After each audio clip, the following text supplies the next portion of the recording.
ဒီမှာလေကြက်ကြော်တွေယူခဲ့တယ်ကြက်ကြော်ဒီလိုမျိုးမစားချင်လို့လေအတုပ်လေးတုပ်ကျွေးပါလားချမ်းအဲ့ဆိုရင်ကြက်ကြော်တုတ်ကျွေးမယ်ချစ်တယ်လို့ပြချစ်တယ်အဲ့ဆိုရင်ဘယ်လိုမျိုးတုတ်ရလဲဆိုအောင်ချမ်းတဲ့သူသွားကြည့်ကြမယ်လားအဲ့တော့ကြက်ကြော်တွေကိုဒီတိုင်းစားရတာညင်းဝဲနေပြီဆိုချမ်းတို့တမယာဒီလေးနဲ့ချင်းချင်းဆက်ဆက်လေးလိုက်ပြီးတော့မှတုတ်စားကြည့်ကြရအောင်ပေါ့နော်အနေတော်လေးကိုချမ်းကခြွေလိုက်တယ်ပြီးရင်တော့ခရမ်းချင်ဒီရဲ့ကြက်သွန်နီရဲ့ပူစီနံရဲ့တမယာဒီနှလုံးညှစ်ထည့်တယ်ပေါ့နော်ပြီးလို့စီရင်တော့ချမ်းတို့ငံပြာရည်အနှဲငယ်လေးထည့်တယ်ခရမ်းချင်ဒီ sauce လေးပေါ့နော်အနှဲငယ်လေးထည့်ပြီးတော့မှ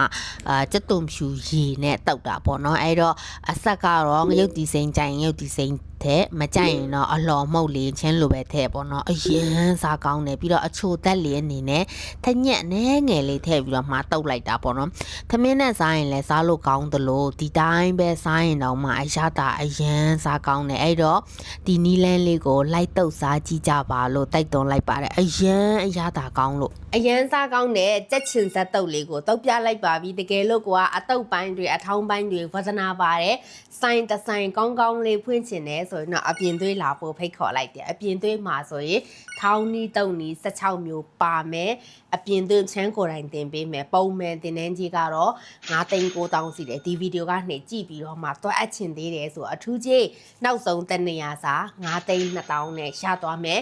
စာအုပ်လည်းရမယ် online တန်းလည်းရမယ် channel အပြင်သွေးတင်ရမှာဆိုတော့အရန်ကိုမှတန်တဲ့အတန်လေးအဲ့တော့ရန်ကုန်မှာစုံကြမယ်နော်